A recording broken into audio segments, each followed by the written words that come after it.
Hello, Obscurathon. I am now in my kitchen. And today we are running Ultima 1, the First Age of Darkness, any %. Which means all I have to do is go out and destroy an evil wizard. Classic fantasy stuff. Alright, if chat has a name they would like to see on the hero, that would be great. Whilst I explain a bit about the history of this game, this is one of the granddaddies of computer role-playing gaming. Originally born in 1981, which means it's slightly older than I am. Ultima came of age or about then on the Apple II, and then after that wound up ported to the Commodore 64, wound up ported to PC, which is what I'm playing it on, various other computers all around the world, and well, long and short of it is it got remade for most of those ports. So this is the 1987 PC remake, specifically called Ultima 1, the First Age of Darkness. I'm going to be going through it as quick as I can. So, I have a name. The name is Darius. Darius it is. Origin and Lord British are registered trademarks of Richard Garriott. Fantastic. Generate new character. We'll take out Max, and we will put in 15 points into agility. That's all the points I can put into it, and 15 points into intelligence. All of these stats have a purpose. Strength affects the damage we do. Agility affects how often we hit. Stamina affects how much we can drink. Charisma affects costs of selling things. Wisdom affects success rates of spells, and intelligence affects cost of purchasing things. So we need an elf to get more agility. The character Darius or Jarius, there's two suggestions now. The character, I'm assuming Darius, will be male. And we need a wizard. Now, wizard is unfortunately one of the more useless classes, except for one thing. Wizards have a greater number of spells we can choose. And we need one of those spells. There's only 3 spells we use in the game, and one of them is locked behind the wizard class. So we save this character, yes. And then we continue the game even though we are just starting it. That's how this works. And we are going to begin the game. The timer begins when the screen loads, which is about 2 seconds after we switch over, after I tell it to load. So here we go. 3, 2, 1, roll. Noise off is the first thing, so you won't be hearing any sound from the game unless I mess up. Hopefully we will be able to do this in one without having to reload, but just in case, I'm going to quit and save here outside the Castle of the Lost Cave. Got shot a couple times by a dragon turtle. We're going to come talk to the Lost King. We're going to offer service. Tells us to go and kill a gelatinous cube. We can do that. We're also going to give him money. 100 pence. And we're going to come in here. He gave us 150 hit points for that. We're going to try and steal stuff from his weapon repository. We got caught right away. We're off to a great start. A dragon turtle attacking us, getting caught very quickly by the guards. 2 for 2 on stealing. Come on. If I miss a third time, I am definitely going to have to reload, but that's fine. I saved right outside. A sword? No. Phasor. There we go. Yes, in this fantasy epic, we are going to be wielding a phasor. We're going to come over here. We're going to shoot the jester. Jesters are annoying, but they also have a key. So we're going to kill this guard. Excellent. We got the right key, and we're going to hope that this guard doesn't kill us while we kill him. 42 hit points. Got to get out with the princess! Oh, made it with 17 hit points. Yay! She gives me 500 hit points, money, and experience points. You'll also notice something unfair very quickly. Enemies can shoot on the diagonal. I cannot. I can only shoot in orthogonal directions. We're going to come over here to the City of U. We're going to go to the trans shop. We're going to buy us some trans. In this case, a raft. We're going to take this raft. We're going to sail it to another continent. On each continent, we will find 2 castles, 8 towns, and a number of dungeons. We need 1 dungeon, but we need to go to 4 of these castles. So 1 castle on each of the continents. There's a second one around, but we're not going to bother with them because they're not part of the any %. This is the castle of Shamino. That is Shamino. We will talk to him. We will offer our service. And we're going to shoot him in the face. And then we're going to kill his jester. The reason we shoot him in the face is it stops the jester bouncing around.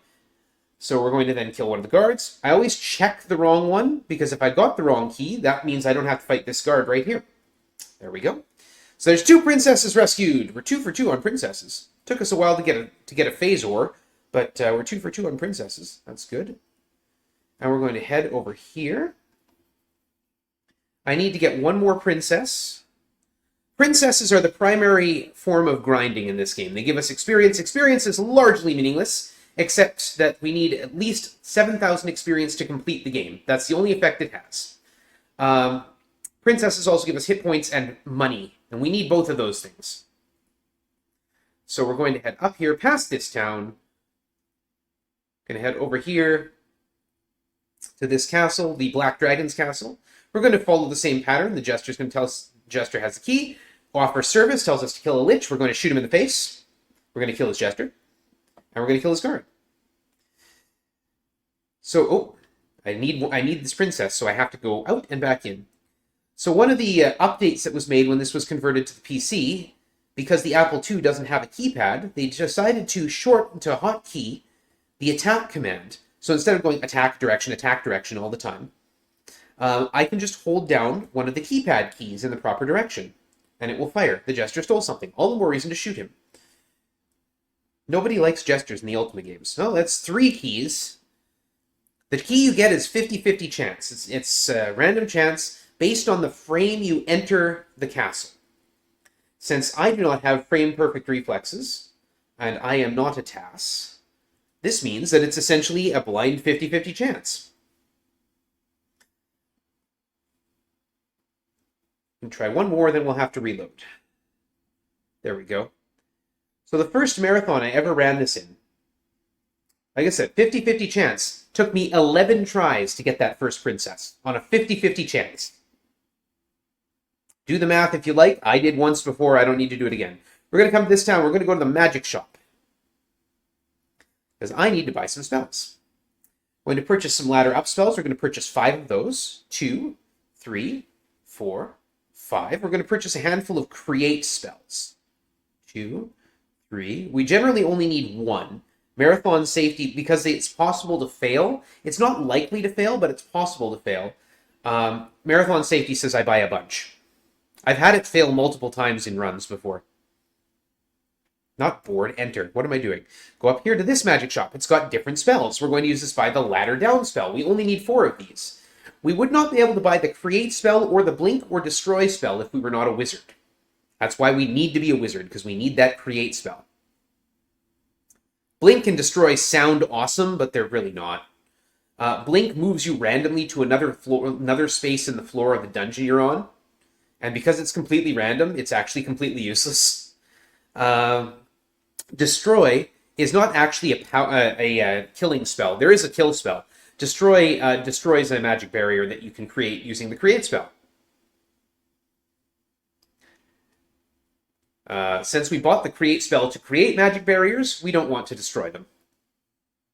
I'm going to just sail across the ocean here. You might notice my food is red and getting smaller and smaller every couple steps. The situation is that if my food ever runs out, I die. Food counts like a second set of hit points. If it runs out, I'm immediately dead. As soon as that hits 0, I'm toast. So we're going to go get our final quest to kill Carrion Creeper. We're going to shoot the king in the face. So all these creatures we have to kill. The gelatinous cube is on level 3 and 4 of the dungeons. On level 5 and 6, we'll find the Carrion Creeper. On level 7 and 8, we'll find a Lich. And on level 9 and 10 is where we'll find the Balron that Shamino asked us to kill. And yes, Balron, not Balrog. J.R.R. Tolkien's estate was apparently quite litigious. We need to grind up... I shouldn't say grind up a few princesses, that sounds wrong. We need to rescue a few princesses in an experience and gold grind. And actually, more importantly, a hit point grind. Because we have to go into the dungeon next, and if we don't have enough hit points, we just get dead. And being dead is not fast in this game. My goodness, we're missing a lot, too. Okay, we're going to reload, so I've got to close the game out. We've got to reopen the game. Reopen the game. Come on. Thank you. Reloading is just a fact of life. Just a thing we have to do. So we just go. Oh, I don't want. I selected generate. There we go. There's Darius. Please wait whilst my game loads, and back we go to it. I already offered service. Yeah. Okay, good. Shoot the jester. Our range for our shots are 3 squares, which is why I use exactly this patterning. There we go. There's a princess. There's a guard that just did not want to go down.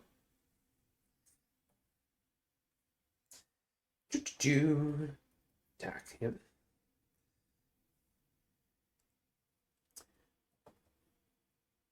There we are.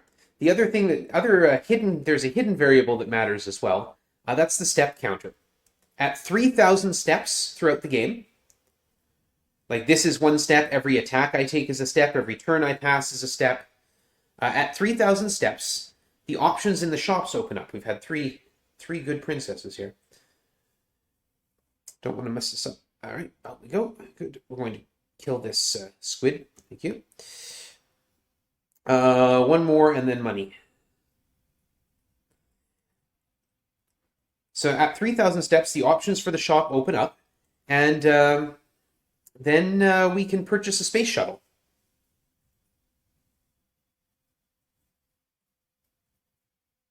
This is why I often shoot the king in the face to stop the jester from bouncing around. So yeah, this game spawned a whole host of other ones. This is a pretty simple game, but it's really fun. And if you like a good speedrun with a lot of variety in it, I highly recommend you can go and pick this one up. We're going to give him basically 1,700. That's good. We're going to shoot the king in the face again. You can actually kill the king. You just got to shoot him enough. Except for there is Lord British in the game, and in this game, Lord British decided that he should be indestructible. Apparently, in the original Apple II or in the Apple II version, people took great delight in killing Lord British, and so he decided in the remake that he should be invulnerable. We are going to ready the ladder down spell, quit save, and enter the dungeon where Hercules died. Now we get these lovely wireframe 3D dungeons. We go down here. The dungeons are all, oops, went too far. The dungeons are all 10 by 10 grids. We're going to climb down the ladder. We're going to cast the ladder down spell in Ferus. We're going to climb down the ladder. You might notice that there's a lot of ladders in this spot. Nothing there. Where's the mimic? There it is. There's an Etten on me too. Yeah. Okay. The ladders are always in the same place in the grid, even if the grid itself is randomized. Thank you. There's 1 quest down. The Lich is dead. Ding dong, the Lich is dead. We get the ladder up spell. Okay, there's nothing on the 9th floor that we can get. Good. Okay, every time I go up, every time I start on a floor, there's a Balron. Thank you very much. A quest has been completed. Every time Lizard Man, it generates 2 monsters from the group of monsters that are available on that floor.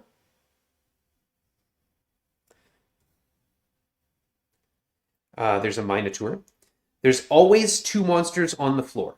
Whichever floor you're on, there's always 2 monsters. So anytime you kill one, it generates another one somewhere. And they always make their way towards you as fast as they can. So it's always worth killing them to see if maybe the monster you want is going to generate itself next. And possibly right in front of you. That could be a mimic on level 6.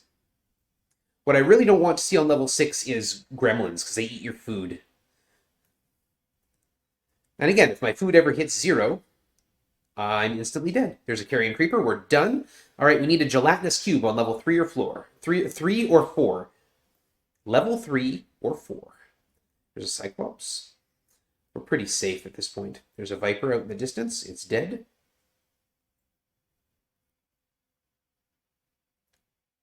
An Orc. Another Orc and a Cyclops. There's an Orc.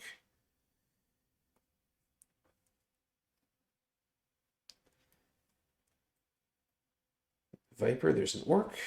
Another Viper. Anything out there? Nope.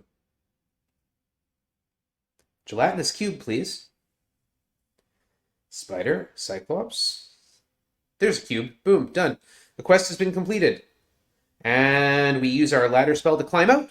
We get a bunch of hit points back. We ready our prayer spell. And the prayer spell, every time we cast it, Potentis Laudis, will restore us to 15 food. Potentis Laudis. Lovely chant. Transact with the king. We need a time machine to win. The king gives us a green gem. Okay, so the full story. The wizard Mondaine has been causing a lot of problems. And, part of the problem with the wizard Mondaine is that the wizard Mondaine is immortal. So you can't just go and, shoot him or something. He's immortal. So what do you do with an immortal? Well, we have to go back in time and kill him before he becomes immortal. Playing literal 4D chess here. We'll go sailing up this way. Go over here. Potentis Laudis. Every time our food gets close to 0. Potentis Laudis. The game doesn't buffer inputs, so I have to be careful not to accidentally think I've done something and then not do it. Potentis Laudis. Chant with me if you like. Put it in chat. Potentis Laudis. Potentis Laudis, right? Pirate ship. We go back to all the kings and get our rewards for the quests. They give us a gem. Potentis Laudis. Black Dragon's Castle. Gives me a blue gem. A princess will help a space ace through time. Well, gee, that sounds important. How do we become a space ace, you ask? Go ahead. Ask. Ask. I'll tell you. I'll totally tell you. Well, the simple way is, we have to go and kill a bunch of aliens, of course. What were you thinking? Potentis Laudis.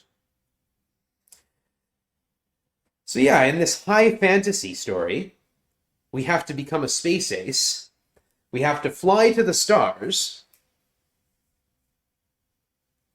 Potentis Laudis. And there, we have to destroy aliens. Potentis Laudis. Got a lot of experience.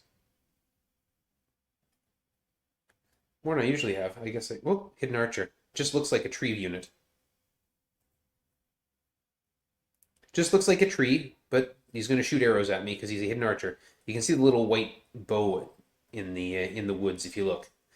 All right, Castle of Chamonix. Now he tells me when I complete his quest, he'll let me take 9 items from the storeroom, but only 9. So we'll come over to the armor storeroom. We'll get plate mail, vacuum suit. Perfect. We need a vacuum suit or we will explode. And we'll just get a bunch of food so I don't have to keep praying. And we're going to kill this guard, which has the same effect as shooting the king in the face. It stops the jester from bouncing around. Thank you. Give me the key. Please tell me I got the right one. Yes, I did. Good. Okay, so we're going to have some 6,700 experience when we go up into space. And I need to kill 20 aliens. And it just so happens that every alien we kill is worth 100 experience. So knowing how much experience I have going in, stop shooting me, thank you, can be very useful. The City of the Brother. We go to the trans shop. We're going to buy us some space trans in this case, some shuttle. There we go. Okay, we got way more money than I need, which is fine. Board the shuttle. All right, inform and search. Let's take a look where our aliens are at. All right, we're just going to, we're just going to switch right up to the new shuttle because I've got so much money I don't actually need. So yeah, if you get bored with the RPG, you can come and do the flight sim over here. We are going to go southeast. 1, 2. We're going to change our view, change our speed to 8, and hyper jump light speed. This is the one that has a triangle as a weapon, right? It's not really a reference to anything as far as I can tell. Okay, we're going to shoot down some aliens. So every time I tap in a direction, the cursor keeps going in that direction. And every time I hit the F key, it fires. If I center it, if I press the spacebar, it centers. We're going to stop going that direction. We're going to go south, hyper jump, light speed, and fly our way through the Windows screensaver. And yeah, so we've taken out 4 aliens now. We're in search. We're going to go 2 south, hyper jump, light speed. So I need to get to 8,700 experience. Hyper jump, light speed. That just lets me do it without having to actually go into the status screen to look at how many more aliens I have to deal with. You'll notice my stats have changed. There's still experience and coin in the bottom corner. Dang it. Slow down to speed 1. Go this way. Hyper jump, light speed. But I also now have shield and fuel. If my shield hits 0, my ship is destroyed. If my fuel hits 0, I'm not destroyed. I'm just floating aimlessly, and basically you're soft locked at that point. You can't die, because there's no way to crash into anything. Zoop! The aliens always move directly away from the direction you're going. Hyper jump, light speed, or rather directly away from your cursor. And we got one more hyper jump to do. Light speed. Yeah, so they go directly away from the cursor. They keep they make themselves as difficult as possible to hit. Now I'm flying at speed 8. It's the fastest speed you can fly at. It's kind of a hidden mechanic. Like, it's not actually detailed not actually clearly detailed what speed you can go at. But the speeds are between 1 and 8. There's another starbase. We're just going to change our view and hyper jump light speed. I will have to refuel at a starbase at one point. The reason we need money, landing at a starbase, docking costs 500 coins. If you don't have 500 coins, you can't dock, and therefore you can't refuel your ship.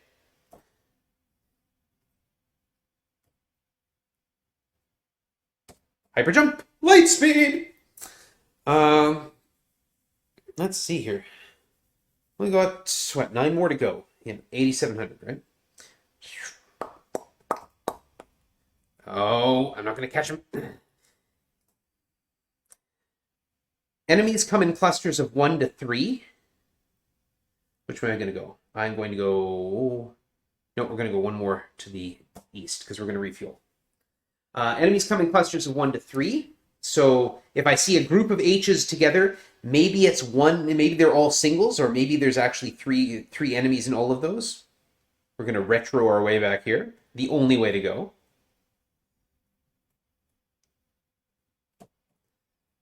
Boom, refueled. Welcome to base. Back up. Stop. And we got 4 in a row, and we're going to hope that those are enough. View, speed 8, hyper jump, light speed.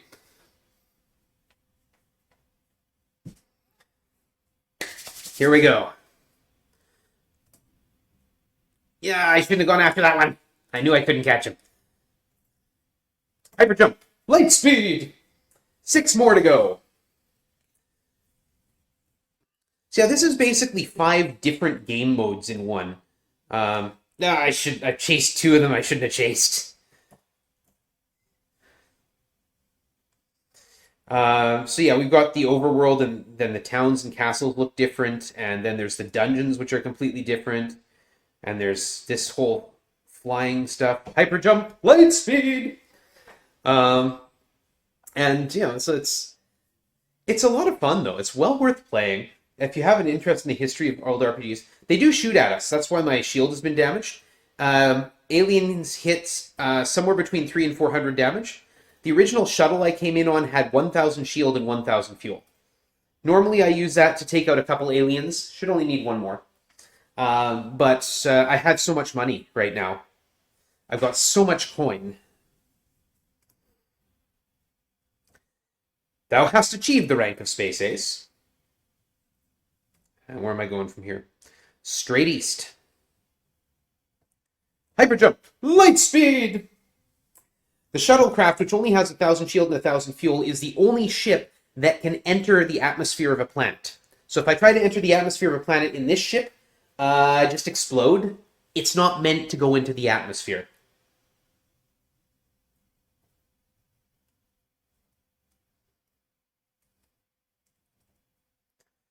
Same thing if you run into a star. That's just bad business. You can bounce off the place too, right? It does damage proportional to how much shield you have left. So we're going to fly back to Earth. Well, it's not Earth, Cesaria, pardon me. Landed safely. I am now a space ace. We have one more quest to turn in for one more gem. I love watching enemies disappear as you wrap your X position from 255 to 0. That's great. They just gone. They can't cross continents anyway, but when you go from 255 to 0, they vanish. It's great. Okay, Castle of the Lost King. And he'll tell us it requires all 4 gems to launch a time machine. The one mechanic they don't tell us about is that a princess will only help someone who is level 8. And you get a new level every 1,000 experience. So you start at level 1, and with 7,000 experience. And I've got 8,000 experience, I'm not too worried about it. I do need to rescue a princess, though, because only a princess will help a space ace through time. Because, of course, as was foretold in all our old folklore and legends, it's only princesses that know where time machines are, right? I am ready for time travel. There's a time machine far in the northwest. Well, we're going to turn in our money for hit points first. Offer pence. Just offer... I don't have that much. Pence, 18. Oh, not 18. I have 1,600. All right, that's way more hit points than we need, but that's fine. I'd rather have more hit points. We're going to ready the create spell. We're going to head off to the northwest on foot to find the time machine. You get into the time machine and it locks you in. There's the 4 holes for the 4 gems. There's a button marked launch, and we're locked in. So we press it. Generators shake. After a few moments, you feel a strong magic pulling you from your craft. And are face to face with the evil Mondaine himself. This is it. He's working on his gem of immortality. It's sitting there right there in the middle of the screen. And we're going to use the create spell to make a wall. And then we're going to just come up and grab his gem, and we're going to shoot him. We're going to shoot him with my phaser. That's right. And he turns into a bat when his hit points get low enough. And he runs all around the screen. But I put up a wall there, so I'm just going to shoot him until he's dead. And that's time.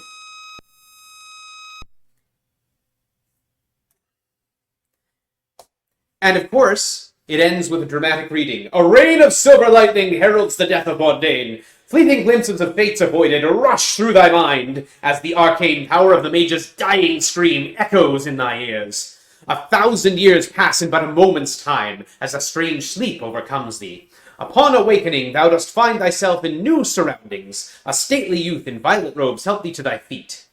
Whereupon thou dost see the thousands who gaze upon thee in adoration. Thy selfless heroism hath saved our people, my worthy one. Should our gratitude alone not be enough to sustain thee, know that I, Lord British, hereby ordain that the entire realm of Cesaria be at thy service for all time henceforth. So let it be done. Press Ctrl-Alt-Delete to restart. And there we go. That is Ultima 1. Thank you for the GGs. Please do try it out. This is Obscurathon. This is an obscure speedrun. There are very few of us who run Ultima games at all. I think I am currently the only active Ultima 1 speedrunner. I highly recommend it. It's a fun game. It's very basic as an RPG. If you want to play it through casually, it's pretty simple. And it doesn't telegraph your direction very much. You have to do a lot of exploring. But it is fun. If you just want to go into a fantasy world and shoot things, go into the fantasy world and shoot things. But with that, I am done here. I hope you're having a good time with Obscurathon. Hope to see you all again next time.